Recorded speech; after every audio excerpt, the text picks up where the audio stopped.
ഈ ഗ്യാസ് കുറ്റി ഏറ്റവും കൂടുതൽ സമയം പൊക്കി പിടിച്ചിരിക്കുന്നവർക്ക് ഒരു ഗ്യാസ് കുറ്റി വാങ്ങാനുള്ള ക്യാഷ് കൊടുക്കും. കുറ്റികൾ തമ്മിൽ ചെറിയ വെയിറ്റ് ഡിഫറൻസ് ഉള്ളതുകൊണ്ട് എണ്ണിപ്പം കിട്ടാൻ ഡിസ്ട്രിബ്യൂട്ട് ചെയ്ത് ഓരോ ഗ്യാസ് കുറ്റിയുടെ വെയിറ്റ് ഞാൻ മോളിൽ കൊടുത്തേക്കാട്ടാ. യൂട്യൂബിൽ 50,000 സബ്സ്ക്രൈബേഴ്സ് ആയതിന്റെ പേരിലാണ് ഇപ്പൊ ഇങ്ങനെ ഒരു ചലഞ്ച് നടത്തുന്നത്. അത് കുറച്ച് ടഫായിട്ട് തന്നെ വന്നോട്ടെ എന്ന് കരുതിയാണ് ജിമ്മിലെ പിള്ളേരെ തന്നെ വിളിച്ചത്. അവർ അത്യാവശ്യം സെറ്റ് ആയിരുന്നു. ഒരു 2 മിനിറ്റ് വരെ ആർക്കും ഒരു കുലുക്കൊണ്ടായിരുന്നില്ല. ഏറ്റവും കൂടുതൽ വെയിറ്റ് കിട്ടിയ ചേട്ടനാണ് ആദ്യം എലിമിനേറ്റ് ചെയ്തത്. 2 മിനിറ്റ് 20 സെക്കൻഡിലാണ് ആള് പോയത്. ഇവന് ജയിച്ചാലും സമ്മാനമൊന്നുമില്ല,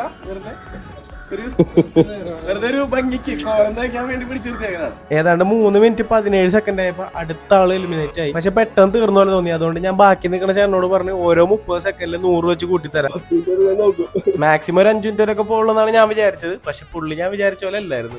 പഠിപ്പിക്കും പുള്ളി എത്ര മിനിറ്റ് നിന്നും പിന്നെ കുറച്ചധികം കാര്യങ്ങളോട് ബാക്കിയുണ്ടായിരുന്നു. അതിനൊപ്പം നമ്മളൊന്ന് ട്രൈ ചെയ്ത് നോക്കിയിരുന്നു. എല്ലാരും കൂടി ഈ 1 മിനിറ്റിൽ കൊള്ളാത്തതുകൊണ്ട് ഞാൻ യൂട്യൂബിൽ ഇട്ടിട്ടുണ്ട്. ഗ്യാസ് എന്നാ വേണ്ടിയിട്ടാണ് ഞാൻ ലിങ്ക് അയച്ചത്.